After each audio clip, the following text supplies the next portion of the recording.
Okay, hello and welcome to class training for 2022, our first session for the year. As usual, I'll start pretty slowly. How many do we have registered? Oh yeah, nearly triple that. No, sorry, more than triple than the number that we're having currently. So yeah, I'll start pretty slowly. I'll circle a couple of these things with my mouse just in case anyone's having trouble with audio. I'm sure you're all set up, but yeah, just anyway. I will acknowledge the original owners of country throughout Australia and its collection of surrounding islands. Tomorrow being the day that it is makes this slightly awkward, but never mind that. I will pay respects to elders, whether they be past, present, or emerging, and I will recognise that these lands were never ceded and that sovereignty was never extinguished. Okay, a little bit of housekeeping for today.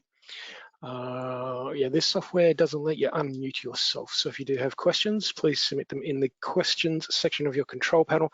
Now, excuse me, I will be doing my best to keep my eye on the questions panel. I might miss them, but I will try to come back to them if I can. I should be able to. I will just let you know that this session is being recorded. We will try to have this, the recording of this session on the website, our website, by the end of the week. Might be next week. Okay, we've had a couple more filter in, so I'm not sure how many more we're gonna get. Okay, so welcome class admins. Today we're doing user management with a bit of a focus on the changes that we made last year with the MFA project, and then we'll run through the admin tools for you. So for anyone who might be new to class, this may not be the session for you. For those who are experienced class admins, this could be a bit of a refresher and maybe a little bit of new information for you. For anyone who's new to the class admin role, we'll start at the start and we'll go through all of these things that we have here today: user management and admin tools. Okay, we have just had a few more people jump in. Welcome aboard. Seems to be stabilizing now. Okay, I've basically just done an intro for anyone who's just joined us. Here's the overview of our session today. Yep, as I just mentioned, we'll be going through user management, and then it's the admin tools. So all of these things, and then this one right at the end, geolocation and retagging. I'll do that one last, but I have changed this one. I used to do it in a different session. I think I did this one in a session for everyone, the general users. This is now in the admin session because I have since realized that this piece of functionality is only available to, I think it's advanced admins only, but definitely not general users. Okay, I'm not sure we're going to get anyone else join us anymore. Looks like everyone's aboard, so it's almost 5 minutes past as well. I've been babbling for 5 minutes already. All right, let me kick off. So today we're talking about user management, and as stated before, we made some changes to this last year, so let's go and have a quick look at those new changes. The first thing there we're looking at is security, so just a quick note on this for you. Class admins, it is our role to manage the security of our users in class. So this is a bit of an extra responsibility that we have, and it's not to be taken lightly. As we all know, the data in class contains very sensitive information, so we don't want that getting out. So it's important to really try your best to get this right. That's basically the note on security. We'll have a look at creating users. There's a little bit of new information there. I'll look at roles and permissions. There we go. We've got some new information for you right there. Resetting passwords. We won't be doing that anymore, or you can't do that through class anymore. So previously, prior to the MFA rollout, class stored the username and password, but it doesn't do that anymore. The username and password are now stored in Microsoft Azure. So if you do need to change a password, that would be where you change the password. However, if you can't get into class, it may not be that the password's wrong. There might be something else, and I'll come back to that in a minute. At least I certainly hope I won't forget it. Terminating and deactivating accounts, we'll get onto that. Okay, creating users. Let's go and have a look at this. Now, the first thing I need to do, I'm going to flick across to, that's not class, that's class. Okay, here's class, but I'm going to actually now open up this. There it is. Okay, so this is, sorry, I'm trying to make it full screen. Oh, yeah. Okay, so this is this is the Microsoft Azure portal. So this is portal.azure.com when you log in. Yours might look slightly different, but for those of us who are Azure administrators, I'll show you what you need to do in Azure kind of briefly. You probably know this already, but I'll go over it anyway, just in case anyone doesn't quite get it. And then for anyone who's not a class admin, bear with me. I'll get to your bits in a bit. For anyone who's not an Azure admin, what you probably will be doing is simply contacting your external IT and saying, can you give me this piece of information? Let's go and have a look at what that piece of information is right now. So you'll want to click on Azure Active Directory, and that will bring you through to the AAD. Now I'm going to click on users because this is what we're looking for. Users is what we need. Try to ignore all the things you're seeing in here. Not 100% sure I should be showing you this. There we go. So these are my accounts in Azure. Now, if you've got a brand new employee and you need to set them up on class, this is what you need to do. You need to give them an account in Microsoft Azure. Now, normally you would do this anyway, like you're going to give someone an email address with whatever your center's domain is. They'll probably get one of those. So you would come in, you'd click new user. Now, as you can see, I don't have the permissions to do that. And you would set up your new user. And then I'll open my account here, and we're basically looking for this piece of information. I'm sure you all know it already. I'll just show it to you again anyway. The user principal name, whatever the user principal name is in Azure, that must be the same as the class username. So we'll go and have a look at that in a quick minute. So you set up your user in Azure. Now, I'm going to show you some documentation we've got today, and I might show you some of it now. Yeah, I think I'm pretty well done with this. You need to copy the user principal name and paste that in as the class username. I'm going to show you our documentation. So this is our website. I've already opened it to the worker and user accounts. If you want to find this, it's in the admin manual in the class documentation on our website. User admin manual, it's the admin manual, not the user manual. And then it's worker and user accounts. This is where I am now. And what was I just saying? I've forgotten. Might be with it. We've got a lot of documentation in here, and I'll try and go through a fair bit of what's in here and just show you what we've got here now. Okay, come on. I've forgotten why I actually came in here.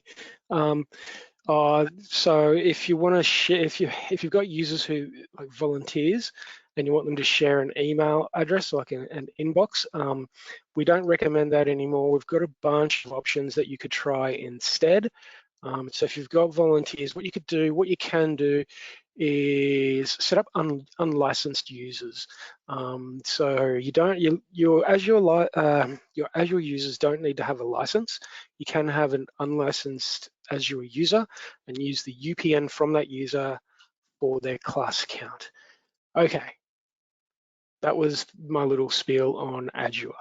Okay, so now we'll forget that. We're ignoring that. I wonder if I can make this full screen. I've just done the exact same thing. Sorry about this.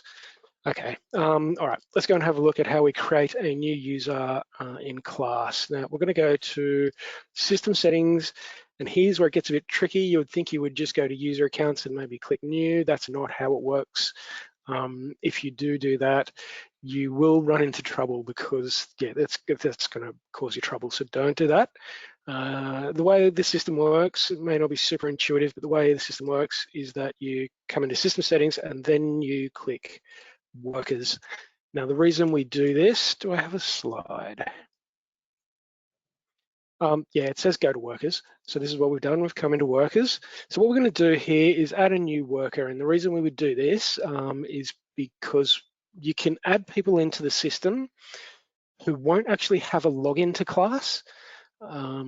They just go in for conflict check purposes. So our general examples here are people on your board members, and then contractors, people like tradies who may be coming into your office, who might have the chance of seeing some confidential client information on a screen. You might want to put them in. It's completely up to you. If you do want to add people like that into the system, so they do appear in conflict checks, this is how you do it. Now, if you want to add someone into class as a user so that they can log in and enter information on clients, services, community projects, whatever it is, this is the way you do it as well. You add them as a worker first. So you come into workers, click new. Okay, and then you just enter in data, whatever data you want. As we can see, both first name and last name are required. If you've got an employee who's mononymous, probably unlikely. I'm not sure if I've ever heard of one, but just in case you did, I'm not sure what you would do, to be honest with you. Maybe contact us at the help desk, maybe put them in. I'm just going to do this, and I might even one day go back and actually delete those people. Now you can put in preferred name if you want, up to you, and then just enter whatever details you want. Now the email address is also required. This does not need to be the UPN. This can be whatever email address you want. I'm going to make one up. Excuse me, bear with me while I do this because I have to do it. I'm going to use plus addressing. So if you want to do that, this is a trick you can do. I don't even know where I'm at. That'll do. So anything after that plus sign, the plus sign and anything after it will be ignored. So that's going to send emails to my actual email address, which I've just given away. But now, so you can use plus email addressing if you want to. So this is basically set up. I've put in all the data I want to. If you want to put in more, please do. I'm just going to click on save right there. Now, that's a worker account added to the system. Record saved successfully, and it's going to open that new record for us. Now, that's the worker added in. If we run conflict checks, that worker will appear. Now, if you need to enter this person in, if you need to create a login for class for them, you need to wait for it to load, I guess. Waiting for taking a while. There is I'm trying to show you how you do it, but oh, good. This has gotten really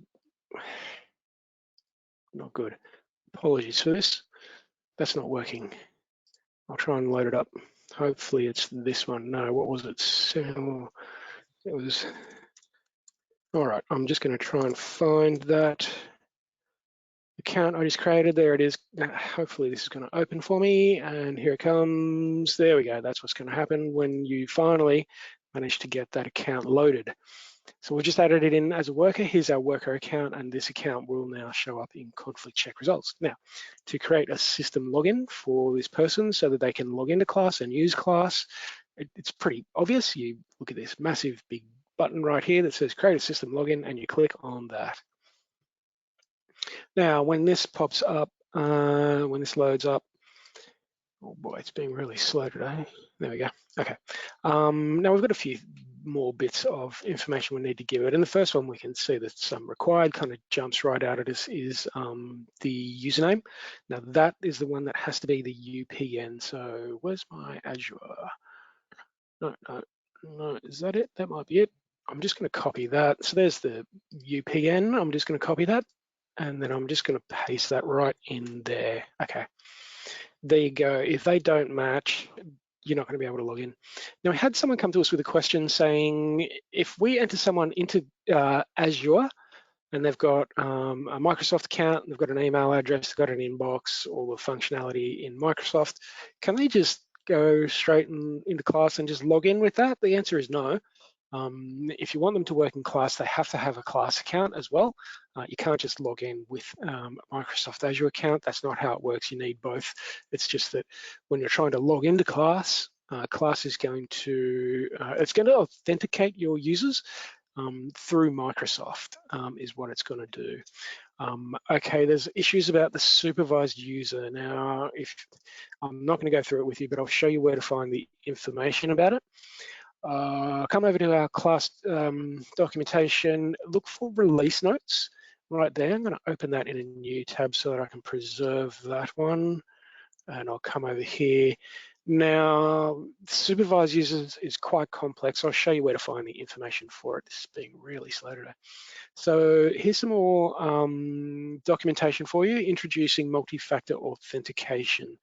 Now there's quite a bit of information in here, including the information about supervised users. Mostly those are for mostly the volunteers. If you want to find that information, you look under this accordion section, IP management, things about IP whitelist, and there's your information about supervised users. So if you wanted to know about that, please go and have a read of that. I'm not going to tick that box. What I am going to do is flip back to my slide. Okay, so roles. Now, this is one of my big bugbears. Now, I'm going to go over this. There are 4 main roles in class. Excuse me. We've had a few people come to us say, I've got class, I've logged in, but I can't see anything. There's nothing here. And so we go and have a quick look at their user account, and there's no role set. So I'll flip back to class. So if we slide down, we've got this massive box in the bottom with 3 different sections in it, user permissions. And the first one on the left is roles. So sometimes people haven't selected anything in here, and then the person logs into their account and there's nothing in class to work with. So what you need to do in that case is go in and select the role. We've got a whole heap of test and demonstration stuff that we've added in here. Yours is almost certainly not going to look like this. Try to ignore all of the silly stuff that we've got in here. Now, as I was saying, there's 4 main roles, the main roles. There's volunteer, there is general staff access, and then there is the 2 admin roles, class admin and class admin advanced. Now, the way the class works is that if you tick more than one of those, so you decide, okay, this person is a class admin, and then if you now, quick note while I'm waiting for this, when working with roles, we recommend waiting for the spinny wheels to stop before you start ticking and unticking boxes. May take a while, but it's doing a lot of stuff in the background. I'll go through what this column here is. It's called right name, don't ask me why. Essentially, it's the permissions that this account will have. Now, we've got the class admin role ticked, and here's all the permissions for the class admin role. As we can see, there's a lot. Look, I'm barely scrolled through any of it. There's a lot of it in here. So class is doing a lot of work checking and unchecking stuff in the background. So it can take a while, so be patient with it, please.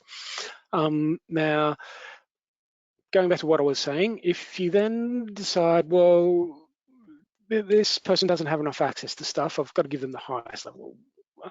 I have to give them admin advanced.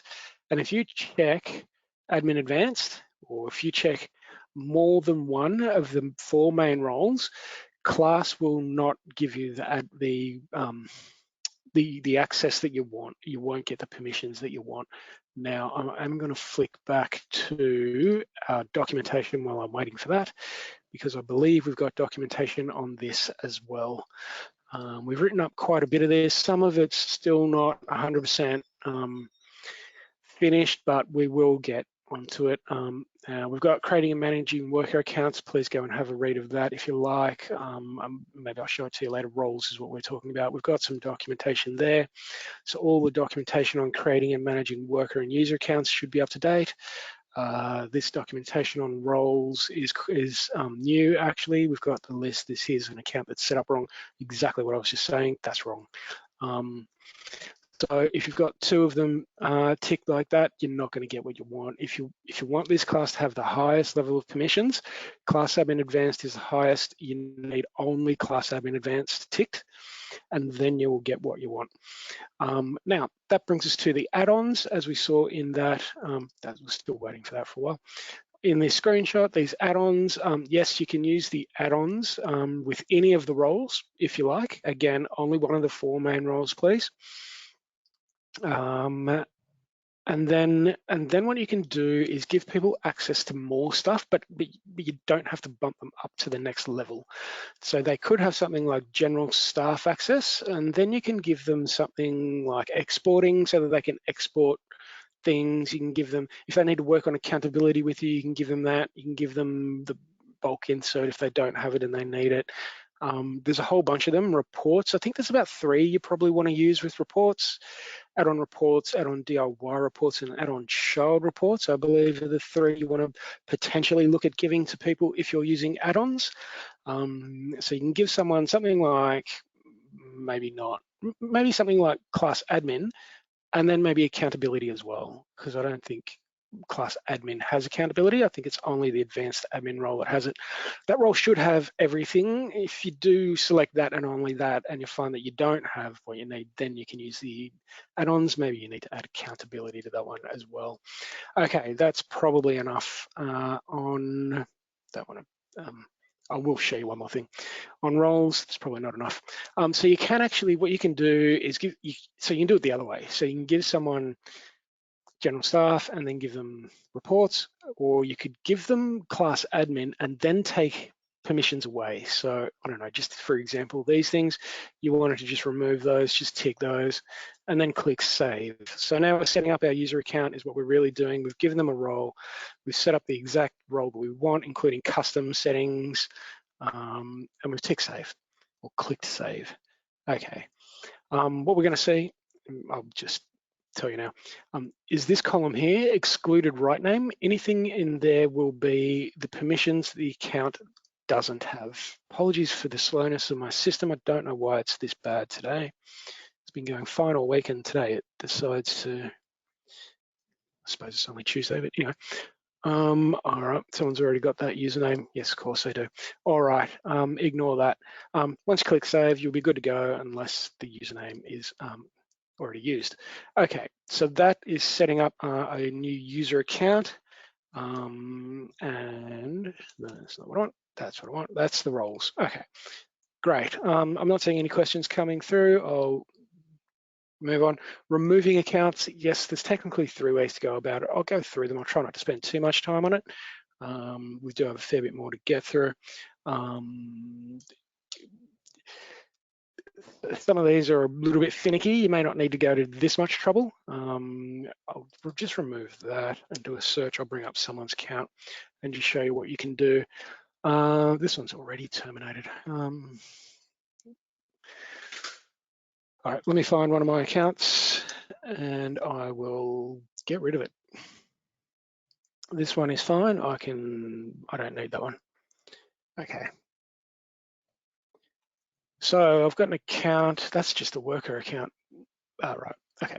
Sorry, I'm in workers, right? So if you need to remove access to class for one of your users, someone who logs in and works with class, you come to system settings and then user accounts. That's what you use this for. So we've already set up the account. Now with months later or whatever, we've decided, well, someone's resigned their position, someone's going on maternity leave, whatever it is. We need to remove a person from the system. So this is the account. So you come to user accounts. Maybe you're deciding, I want to upgrade or downgrade their permissions, their role. This is how you would do it. You would come to system settings and then user accounts. That's how you do this. Okay. Now, again, you could change the role if you want. Now, to remove access for this person, we've got 3 different ways. You can tick the active box and click save. That means they won't be able to log in. Now, if you want to be even more serious about it, what you can do is go terminate account, and that will, what it does is it adds a bunch of text to the start of this username, and it'll add a bunch of text to the start of the email address as well. So you go terminate account and then go yes. And see, we can see here, this is what it's going to do. So it'll change the email address. So if someone's trying to log in with their email address, it's not going to be, it's not going to allow them because this account doesn't have that email address. The email address or the username technically will be terminated and whatever the date was, and then an underscore, and then the email address.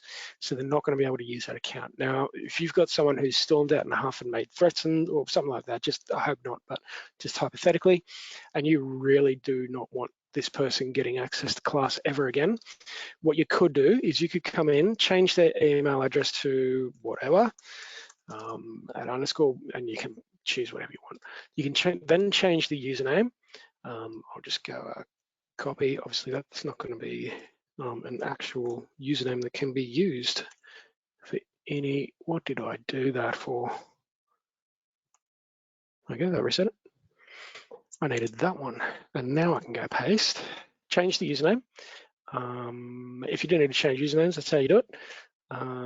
Again, the username can only be the UPN. So now we've added a bit of extra text. Now I'll terminate that account, go yes, and that's going to add that extra text, and that's just going to be, that's the most secure way of, see, this is the username now. No one's ever going to guess anything like that. They might guess the terminated and the date. So you probably don't want that. I mean, class, it's unlikely class would let them in, but just in case you want to be super serious, that's the way to do it. So that's the third most serious, like that's the most serious way to do it. And the third way to do it, you could just terminate them, or you could just make them deactivated if they're going on maternity leave and you expect they're coming back. Now, if someone does come back, you can just retick that active box, click save, and then you can just change your email addresses and usernames if you really need to. So all of this can, if you're removing access, can all be undone as well. Okay, that's okay. Here's a question. If you terminate it, does it affect the email address for all time? Well, I've just answered. If they come back in a year, can we still use that email address to set them up? Yep, you absolutely can. As I just showed you, you just reactivate the account. Now I can just go into the email address, just go get rid of that stuff, delete, click save. You'd probably change the username, save the account, and they'll be all ready to go. I hope that answers your question. All right. Now, removing accounts. I'm gonna skip back. Excuse me, bear with me for a second. We did all of this, resetting passwords. Okay, I've got a bit of, where is it? Accounts other settings. No, in my class documentation, so we've got worker and user accounts, creating and managing worker and user accounts, roles, passwords. Excuse me, so if you do have issues with someone who logs in, it's a little bit finicky now. So there's a little bit of information in here for you now. If you wanted to go and have a read, that probably wouldn't take you too long. We'll update this as soon as possible. We have been pretty busy lately. Okay, that was about all I really wanted to say on that. I think that's pretty good to go. You don't have to send password resets, so that's one thing you don't have to do anymore. Okay, so that's basically worker and user accounts, pretty much the whole thing. So now we can step through to the admin tools for you. And we've probably got a good 60 minutes to go through this, which is a nice amount of time. We might get through it before that, so I might be able to hand some of your 90 minutes back to you today. All right, let's go and have a quick look. Audit logs. So we've got this tools section down here, and this will only be available for people with the admin role set on their account. Before I dive into that, I do want to show you a couple of other things. Audit logs, yeah. So within the system settings, you've got the audit logs. I just want to show you these. So the audit logs, there are 4 of them. Now you can have audit logs on clients, they're on services, they're on all sorts of things. But there are other audit logs as well. There are these 4, and they're split into 2 sections, the user authentication log and the user session log. I'll show you those, and then I'll come back to the data exception log and the whatever the other one is. So this is the user session log. So this will show you that this person with this username, that's me, with the account I'm using right now, there's my display name, logged in today, that's today's date at 2:36 AM. That doesn't look right to me. We're fixing that. that's going to be fixed in a couple of weeks, just so you know. I haven't logged out yet, so it hasn't given you the logout time or the duration for the session. It will give you, that's my home IP address in case you wanted to know. Anyway, please don't use it for anything. Anyway, it will give you a logout time. If you do log out, Alan's a good guy, isn't he? He's a bit busy today, he's not with us, but Alan actually logs out. As you can see, I don't bother. So it doesn't record that information because I don't actually click the logout button. So that's the user session log. It gives you a little bit of basic information. The user authentication log might be slightly more, there might be a little bit more data in here. Again, we can see the username, date and time, 1:36 p.m. That's more like it. There's the IP address again. Now this is not telling me much. If it tells you anything, that's great. It tells you where they logged into. Most often it's going to be this same thing. And it tells you whether they were allowed or not. I'll try and, I'll show you one. If they're not allowed in, yeah, so it'll give you a reason why the account does not have permission to access this content. So this account, that was me, tried to log into the wrong portal. So there's a bunch of class portals. You don't really need to know about that, but well, I'm sure most of you probably already knew that. So this account tried to log into the wrong portal. So if you're trying to, if someone's saying to you, I can't log into class, you can come in, have a look, check the user authentication log, see what it says. If it says account does not have permission, check, oh yeah, they're trying to log into the wrong portal. Just let them know that that should work. There used to be another one that had to do here, passwords. This was the password one. I guess you're not going to get that anymore. I don't know what happens if you get your password. Actually, I do know. Sorry, I've just remembered. If you're trying to log into class and you get your password wrong, that's not going to be stored in class because it's not actually sent to class, that information. So that information, you're putting in your username and your password, that's sent to Microsoft, not to class. It's only sent to class once you are authenticated by Microsoft. So if the password is wrong, you're not going to be able to get that information out of class because the information doesn't come to class that the password was wrong. Okay, I'll move on. The data audit log and the exception log, I'll have a quick look at these. Now, again, one of these has a little bit more information than the other. This is the data audit log. Okay, so this will tell you what happened in class. So as you can see here, the user, so that's me, on this date and time, for this user record is what this is telling me. There's the name of the record. So that's the name of the account. So this account was updated, and you could probably have a good guess as to how it was updated. If you wanted to have a bit more information, you can click on that little link in the left over there. It'll open this window for you, and this is saying is active false. Okay, so this account was set to inactive. So the account was deactivated is what that's telling us. Some of these can have a whole bunch of information in them. I'll see if I can find you one that does. No, I'll try. I won't try for too long. A lot of it's not that useful anyway. Some of it's a bit, but you can, if you're looking for information, you might be able to find it in here. What happened in class, when did it happen, who did what, you might be able to find that information in here, this data audit log. Now, application error log, this one is mostly for the developers of class. Personally, I never use this. I don't know what any of this means. If it means something to you, great. Attempted to perform an unauthorized, I have no idea what any of this means. If you want to use it, by all means do. Otherwise, yeah, that one might just be there for the developers rather than the rest of us. So that's the audit logs. We've also got the center configuration. So I'll show you this really quickly. Center profile. So again, this is in system settings, we're still in. And up the top here, you'll get center profile, where you can add some basic information about your center if you like. So you can put in general information like primary contacts, office details, where your office is, addresses, stuff like that. Don't touch your AD10 and ID. You want to leave that one well alone. The reporting administrator, that is for the person who will get emails when accountability reports are changed. If an accountability report has a change made to it and is saved, then this person who's set up as a reporting administrator will get an email to notify them of that. That is what that is. If you want to set that up, go ahead and do so. You can set an address for your office or whatever addresses you like. Documents, you can upload documents relating to your center. I don't know what they might be personally. I'm not really across that.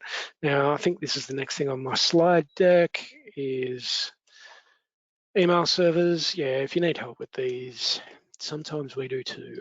Yeah, we don't really have any experts on how these work. I'll show you what they look like. I don't really know how this stuff works.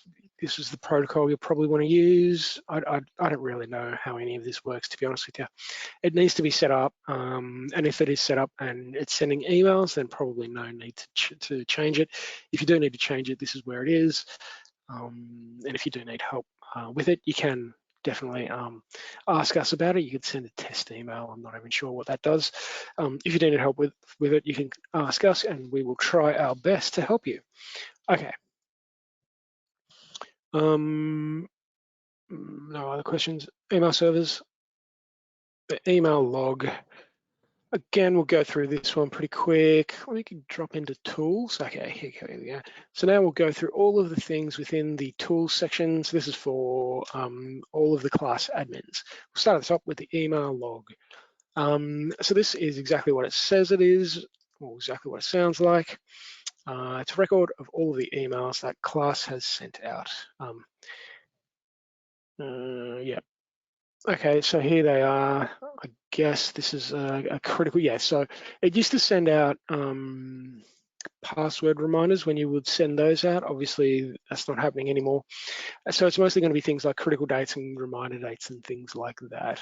So you can come in and see that on this date and time, this template was used to email to this email address. I haven't even checked that email account in forever.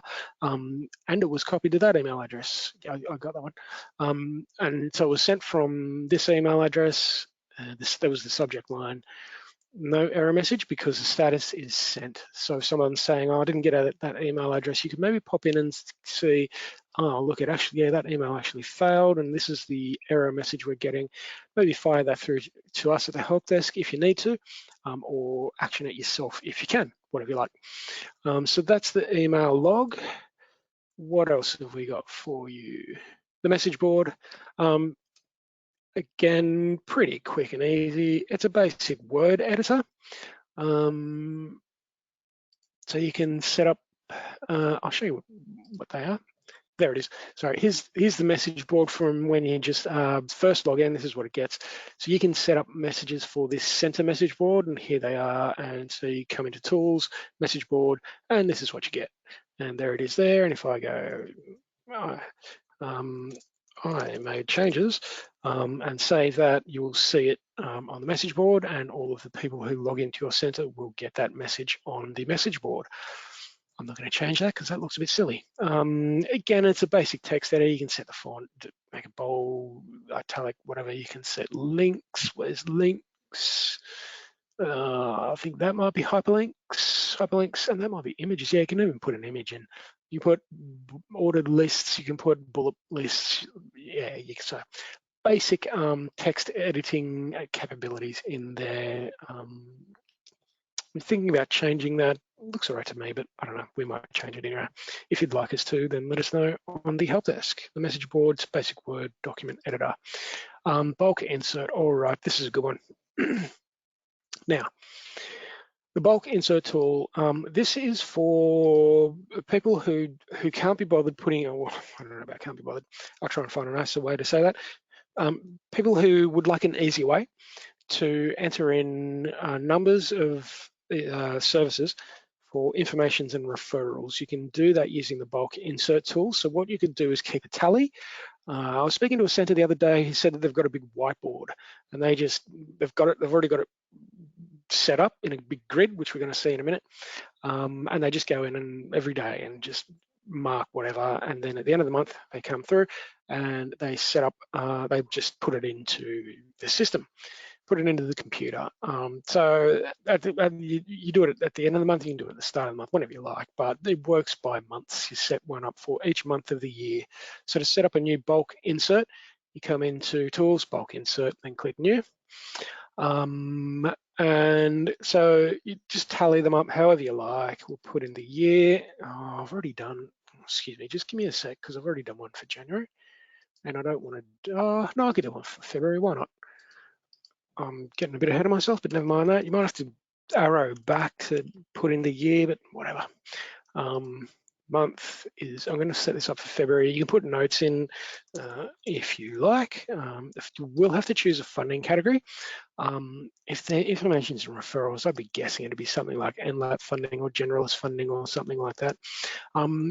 Now we come to referral to type. So if you're referring clients to other people, you can set them up as simple referrals, as in the Centrelink office is up the road, you need to go and speak to them about your issue, or you can set these up as a facilitated or a warm referral, we sometimes call them, as in, yes, come in, we'll make a phone call to Centrelink for you and set up an appointment with them for you. If you were doing that, I wouldn't imagine you would list those in a bulk insert. I think you'd want to keep more information, but you don't have to. You can put these in as a bulk insert if you want to.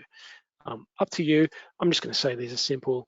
Now, this locked box, that is kind of important. Now, you need to unlock it to be able to enter your numbers in, and then you need to relock it for those numbers to actually appear in your reports. So if this is not locked, these numbers aren't going to be counted in your reports. Okay. Now I'll click save, and it's going to work for a little while, and then it's going to open a new window for us. Or is that the same one? I'm not sure. Anyway, regardless, we've got a new tab. Now I will click on it, but I always give everyone a warning, and I'm sure most of you have seen this, but regardless, for anyone who hasn't seen this, don't freak out. It looks really scary, but it's not that bad. Now, it's essentially a massive spreadsheet. And it does take a little while to load because it is quite big. I'm just going to check questions and stuff while I'm here. Okay, this is all looking fine. Yep, great. Still loading, great. Come on. Cup of tea. Excuse me.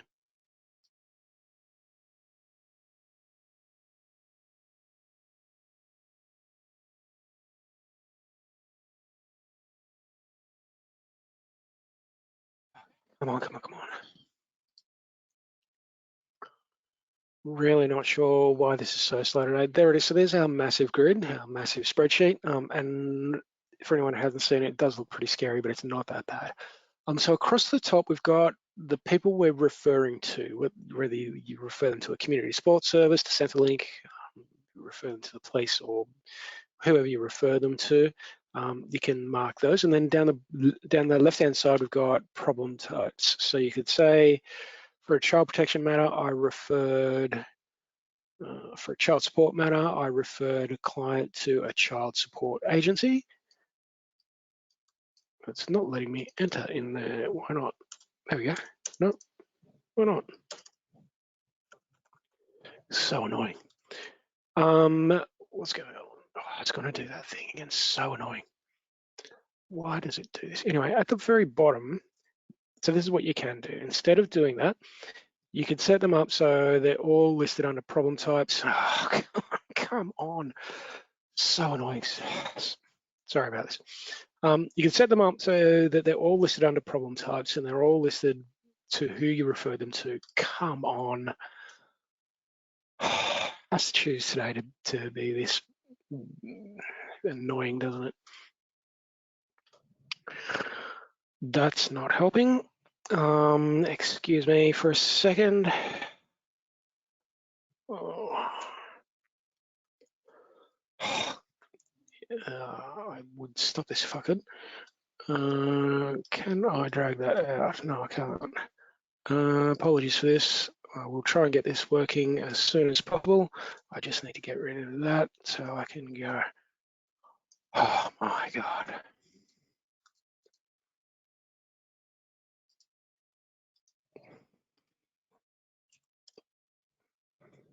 Now, where's this thing? Oh, oh my. So annoying when it's this finicky. Come on, you've worked well all day. Sorry, my computer's having a bit of a spat at me. All right, let me see if I can get this set up again. There we go. All right, so let's see if I can get bulk inserts working. Tools, bulk insert. So what you could do is list them all by the, I've already said this twice, I think, by the problem types and to who you refer them to. The other way is that we've got at the bottom, can you add remove problem types for bulk inserts? Yeah, okay, thanks for the question. Or are they set? They are set. You can't change them. What we do have at the bottom is other, so the other problem type, and then we've got other in for referrals as well. So that was what I was going to show you. You scroll all the way to the bottom and then all the way on the right, you can set them up as other and information's only. That was the one I was going to say. So you can say we did for other problem type, we did, and you can just tally them up and however many it is. You can just set it for that many services, that many informations you did. This could come in really handy if you do things like working at an event. I've got Yarbon on tomorrow, so if you were to go to that, and so you've got other problem type down here. Just jumping around again, it is too. And then other referrals or information only. So you could use those. This is not going to work for me. Yeah, it's being really annoying. Sorry about that. So you could use those other referrals or information only, and you could set up those using the other problem type. So yeah, what was I saying? That yeah, if you go to a community event and you hand out flyers and you hand out 500 and you want to list that as 500 informations you did, you can add that as information only. The problem type is other, or you can select a problem type if you want.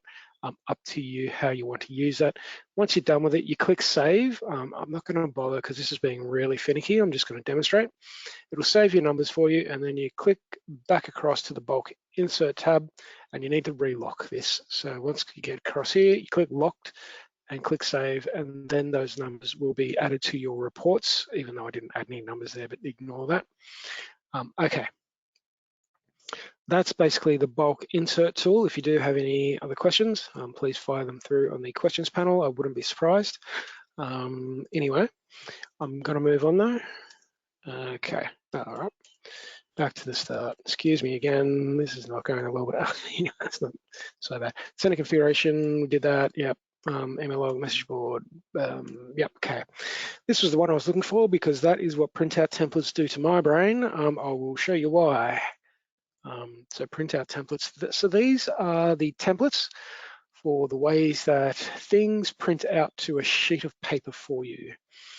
Now there's a bunch of them. Down the bottom there's the service printout. So if you wanted to print a service record, you could, and if you wanted to change the way it looks or the data in it, you can. You click that little set square and pencil icon. Oh, excuse me. I'll show you properly. There's a little icon. If you click this, it's just going to show you some basic information about the actual printout that's recorded there. If you want to edit the printout itself, it's the set square and pencil icon. Now again, try not to freak out when you see this. I'll click on it and show you what it looks like. That's not a good one at all. Let me find a better one. There's that one. I'll try this one. I've got a sneaking suspicion that one is a good one. Let's hope so. Or like, it's a real one. It's actually got some stuff in it. I keep forgetting about that, so I should have tried to load that one up earlier. So here it comes. This is a system called DevExpress, and it's pretty complex. It's a pretty powerful system, but frankly, I don't know how this works. I don't even know how any of this works. We've got one person on the help desk who knows how these works and could set up templates for you if you wanted to. That person is so busy, they're not going to have time to do it for you. Maybe later in the year they could. There's the possibility of it, but a lot of people have said to us, can we just do these ourselves? Can you teach us how to do it ourselves? And I think our best response to that has been maybe kind of do a search for like, we can maybe send it to you, the Dev Express documentation. And there's some documentation regarding that system. Yeah, that's it. This might be it. I think this is it. And this kind of shows you how it works. .NET, that's probably what you want. Look, to be honest, I don't even know which one you're looking for in there. So if you do want help with it, you can contact us on the help desk. We might be able to point you at the best documentation that will help you figure out how this system works, because I have no idea. We might be able to get these done for you if you wanted to, but at this stage, it's looking pretty unlikely. We've got a lot on our plates, and we were running out of time with everything, really. Again, I don't know how any of this works, so I'm just kind of showing to you that it exists and that it makes my brain hurt, even looking at that stuff. So I might move on. Email templates, much the same. Yeah, so that's for the things that print out to a sheet of paper. This is for things that get emailed to an email account. So these are right below the printout templates. We've got the email templates, and these aren't as scary looking as the printout templates, and I'll just jump ahead again. This one has a sheet of paper and a magnifying glass icon. Don't ask me why, it doesn't make sense to me, but whatever. So if you wanted to have a look at the template, you come over here. That's another bad example. Copy of calendar file. I'll try that one, critical date reminder. Let's have a look at that one. So if you wanted to change what data goes in your, that's not what I wanted either. Hang on, critical date reminder. I'm going to click on that link in that column name. I think I always forget that that's how it works. Yeah, here we go. Okay, apologies for that. I always forget. These things are what you get. It's basic information about it. That's what you get when you click on that little icon. This is what you get when you click on the link, and this is the actual template. So it'll map to an existing template, which you can then give a name and a description if you like. Now the subject line, so these are data, little bits of data points. So that one there, oh, come on. I actually highlighted another one, didn't I? Action schedule dot critical date type. Okay, so it's gonna list whatever the critical date type is, that's gonna go in. Action schedule, client last name, then it's gonna give you the last name of the client, then it's gonna say class. Then you can, so obviously you can change this to whatever you want. And if you want to change what data goes into the subject line, you can come over here and see what data is available to you. Maybe you want the last name and the first name. Copy that, stick it in there. Maybe put a space between them. Maybe remove that word, whatever you like. The sender profile, I think you do need to select one. It's not going to work without one. You obviously want it active. If you've decided this one's not working for you anymore and you've set up a better one and you want to deactivate this one, you could. You could set this one as the default one, so every time a critical date reminder goes out by email, it'll send out this one. And then this will be the body of the email, the body text. So these are just little bits of text that is set up. It's saying service ID is, and here's the data point, or whatever you call this, data source. The data source. This one is the service ID, funnily enough, goes in there. So we're seeing these are the data sources, and you can put whatever you want, wherever you like. So those are the email templates, much friendlier to work with than the printout templates. So that's where those are if you want to use them. Okay. Now, client merge, yes. Now, this should definitely be used with caution. I'm going to tell you why before I start loading this up. So I'll go through some of this pretty slow. Anyway, now, if you're merging clients, and oftentimes we need to, you go into your system and you see, you're looking for someone and you realize there's two records for this person and you realize that's the exact same person. I need to merge those people together. You come into client merge. Now, the problem with this is if you do this wrong, this process is irreversible. So that's what we say. Technically, there's one way to reverse this process. You could ask us to roll back class to the date and time before. Hang on, I've got a question here. I only have email templates, no printout templates. Is it because of admin privilege limit? It may be. All right, I will make a note of that question, and I'll actually get in touch with you, the person who, as soon as I can move these things around on my screen, I'll get in touch with you and I'll let you know. Okay. Okay. All right. Actually, what I will do is this. That'll be much quicker. All right, much better. Great. Client merges.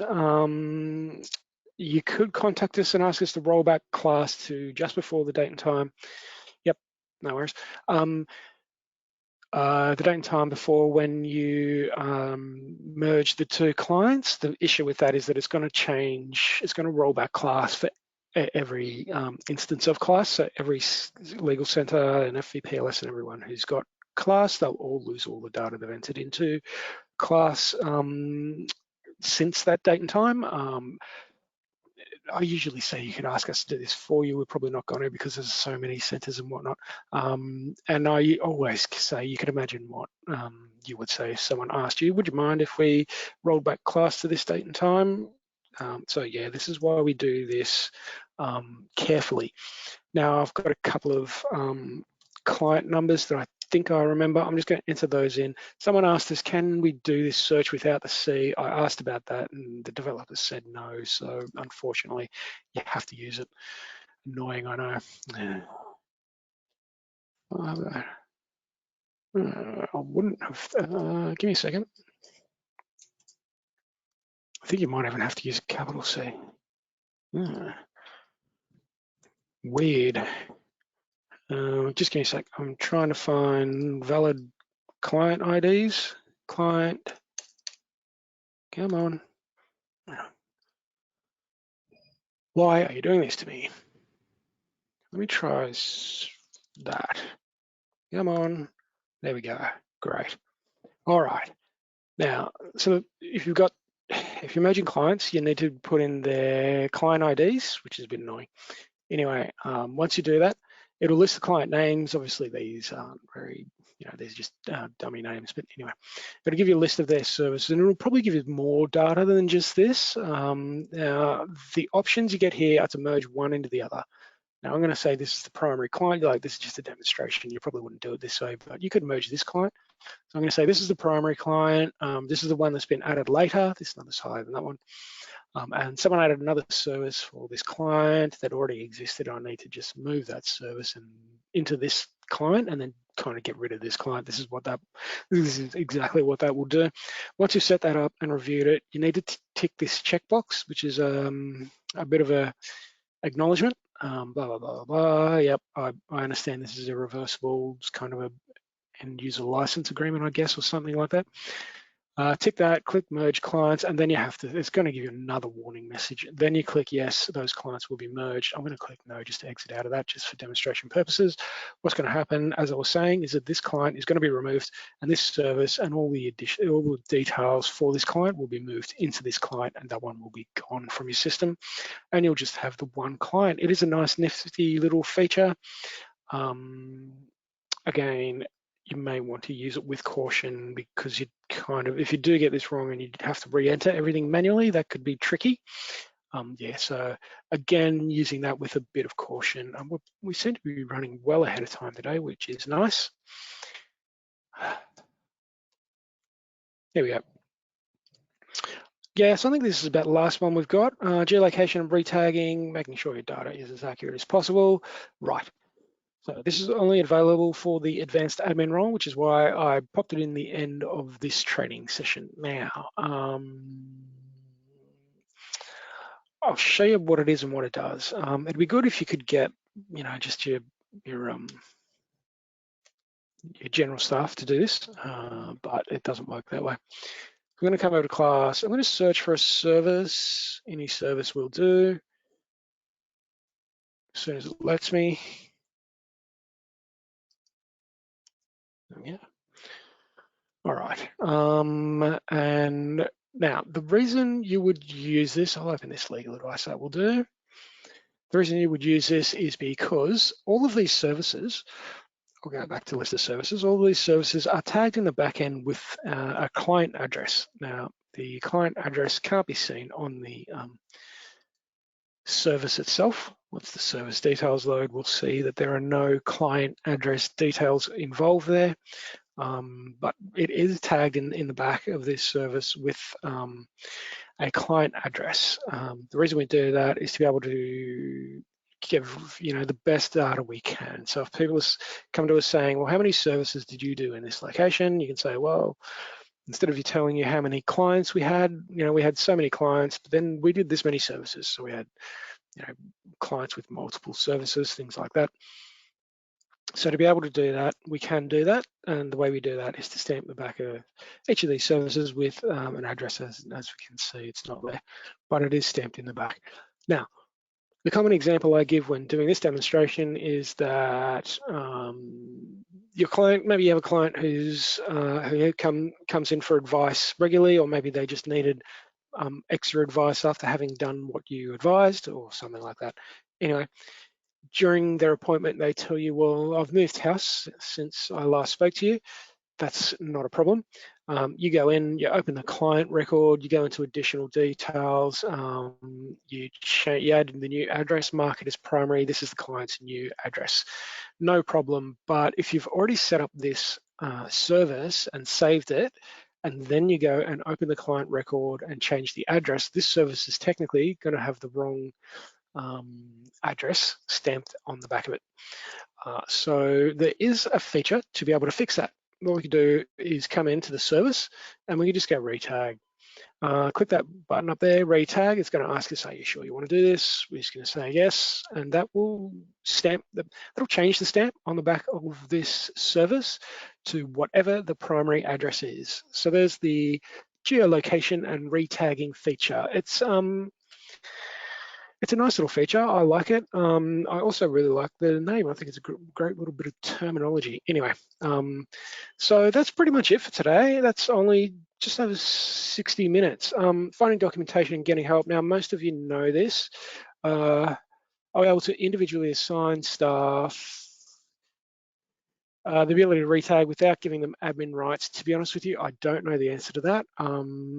Now, this training session is essentially pretty close to done. I was going to go through a little bit more of the documentation. So if you want to see that, just stick around for a little while. Otherwise, I might try and have a quick look for the answer to that question, retagging. I'm really not too sure. I've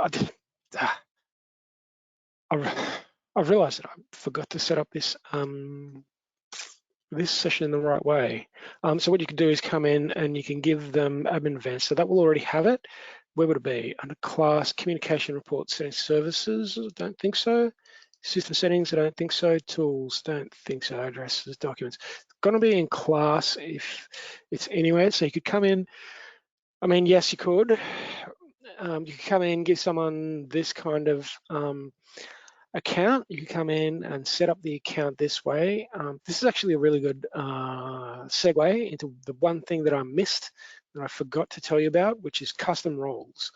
Now, what you could do instead of doing that for a single individual is you could set up a custom role. You do that by coming into system settings and you click on roles. Now this will list the roles that you've got available to you, and what you can do is just say, I want a new one.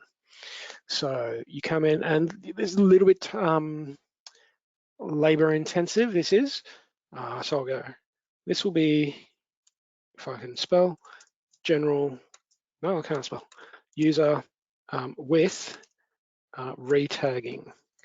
Okay, that looks good. Okay, now the way custom roles work is that you need to copy an existing role. So because this is what we want here is the ability to retag, and that ability currently only lies with the advanced admin role, then we're going to have to base this off the advanced admin role. So we'll copy that. Access level, I can never remember how these work, so I'm going to jump back to the roles, the list of roles. So we've got access level 4, I'll scroll down. We've got volunteer is 6, and then general staff will be 5, so they go up. So level 1 is probably what we want. I don't think you get level 1, you get level 3. That's the highest. We'll give it access level 3. You can give it a description if you want. You don't have to. Click save. That's going to set up a new custom role. Now, once you've set up your custom role, all of your user accounts will have this available to them. So you can give anyone this piece of this, you can give them this role with a click of a button rather than having to go and do it manually for each person. You just have to do it once and then you're done. It is going to be a little bit labor intensive, but there's not really any way around that. So we've saved our, okay, so we can assign it to users if we want. I'll come back to that. We've got our role permissions. So I'm going to dive into class, and here's what we do. You go through like accountability. We don't want them to have, this is general user. We don't want them to have any accountability. So you would go through and you would untick everything in accountability and go through and do this for everything until you've got it completely right. Now, services, I reckon, is where this is going to be. Service type. Let me just check entity services. Retag service geocode. So you would leave that ticked. And then once you save this, then this custom role will have the ability to retag services. So there's your custom roles. It's a bit of a quick overview of that, and I need to put that into the training session properly. And I will do that for next time. You can click save or save and close. And so you can assign it to users. I'll just go see if I can find a user. I don't really know how this works, to be honest. I haven't done this a lot, but you could just, what I would do is just set up the custom role and then find the user account. You'd save it, then open the user account and then assign them that particular role. That is the way I would do custom roles. All right, I hope that answers that question. The last thing I was going to do was documentation. So as I was saying, we've got the worker and user accounts. We'll have a quick look at all of these. Roles plus, I think they're all open. Okay, that one. So we've got worker and user accounts. So this is the basic information on what we've just, what we went through earlier about an hour ago. So everything that I was just saying is in here and more come on. Oh, so slow. Yeah, so there's actually not that much information in here. So we've got creating and managing worker accounts. So I'll just click through to here and hopefully that will load pretty quickly. We went through all of this, that's all in there. There's a couple of links you might want to look out for. This is very important, the roles. This, again, one of my big bugbears. So I've got the link to the roles there. Passwords, there's the information about passwords. So this is all in here. There's a little video for you. There's quite a bit.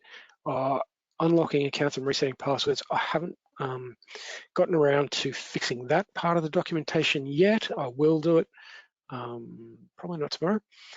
There's fair bit in there. So we've got the information on roles, which you saw earlier, and then information on passwords, which we also saw earlier. And then all of this kind of also relates to the class multi-factor authentication release notes. So those are all there if you want to read those. And it's all mostly up to date, not all of it, but mostly, yeah. So there's the release notes for those. I've got one more question. So you would assign the default general user as well as the customized general user role. Default general user as well as the,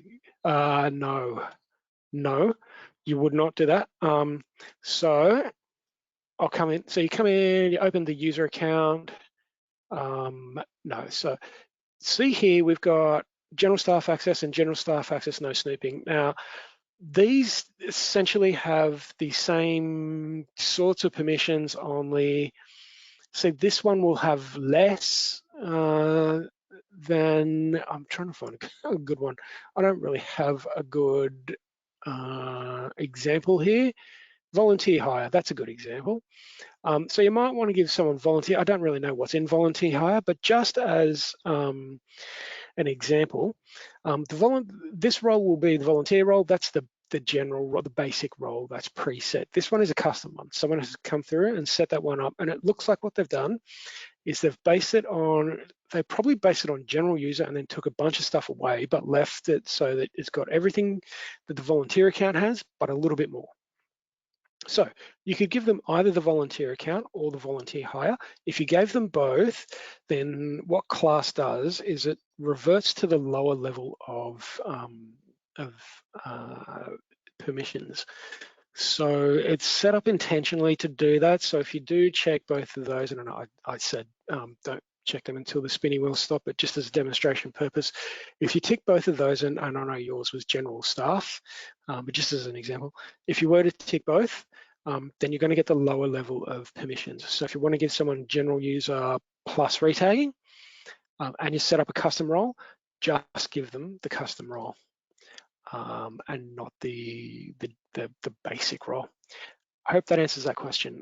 Okay, if anyone does have any other questions, you might want to fire them through pretty quick because I think I'm wrapping up pretty soon. I might be able to hand you back about 15 minutes of your day, which is kind of nice. I'm flicking over to this screen.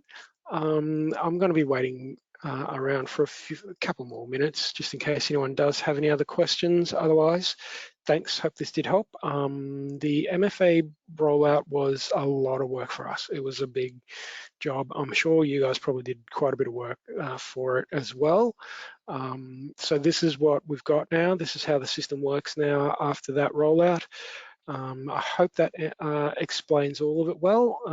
If not, there's always the class help desk, and there's the email address for the help desk there. We've also got the portal, which I didn't demonstrate today, but I'm sure most of you know what the portal is. Okay, so I will be wrapping up pretty soon. So for anyone who does want to fire through a question, I might hang around for another minute or two. Otherwise, thanks for being part of this training session and enjoy the rest of your day.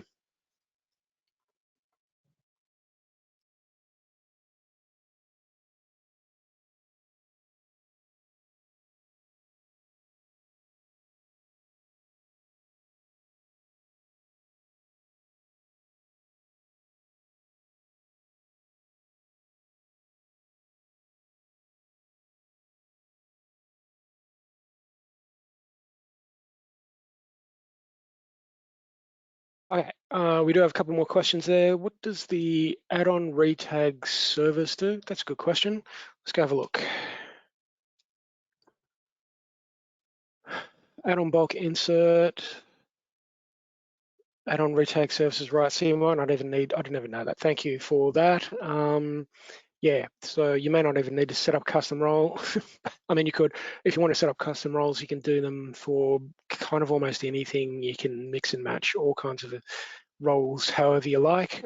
It seems that we've got an add-on for retagging services. So instead of doing the whole rigmarole around setting up a custom role, you could just give them general staff access and the add-on for retagging services. Thanks for pointing that out. I really appreciate it. This session is recorded. Where to find the recording? Is it for your internal purposes only? No, it's not. Where will you put the recording to rewatch later? Share with other admin. Let me pop back to my class documentation. I've got a bookmark for it, but I'll show you where to find it if this will ever work. There it is. Okay, here's our class documentation, and here's the menu. The navigation menu. I scroll all the way down to the bottom to training, find that and click on that one. I can click on that because it's going to take forever to open. Once we click into there, there's a couple more clicks and we will find all of the videos. Here's the information about class training.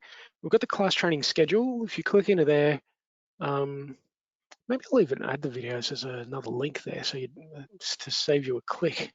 This website seems really slow. So once you click into there, we've got this button here, watch videos of our previous training sessions. Click into there. And that is where the videos for all of the training sessions live. So if you or your staff need class training, you can get it without having to wait for the next sessions, particularly if you've got people starting brand new with you, someone's left their position, you need to replace them, you replace them, and you need them to use class and they've never seen it before. You can sit in front of the new user general user session and hurt their brain for a good 2 hours.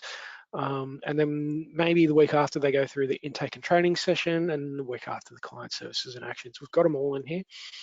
There's, I don't know how much, maybe 12 to 15 hours worth of training in here. What do we do? Our one will be at the bottom, towards the bottom. User management and admin tools. We did that one back in August and have just done it again with the most up-to-date information for you. So I will replace that video with the most up-to-date information, and that is where you find them. I think that's about all of the questions. I think we've done that. Yeah. And to everyone who's saying thanks, you're welcome. Okay. I will hang around for a little bit longer, but if people do want to duck off, that is fine. Okay. What am I doing?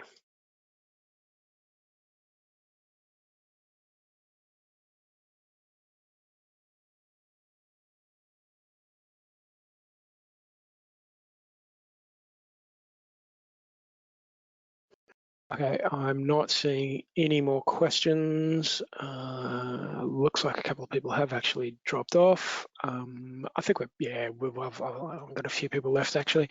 Okay, I think that's about it for today. So thanks for being part of this class training session. I'll show you just really quickly, go back. Next week is, okay, so we're doing the full general user new user session again next week. So if you want to, if you want your new staff or just general class staff to attend that one, you can have them register for it there. Okay, I think that wraps us up for today. Enjoy the rest of your afternoon and bye from CLCs Australia.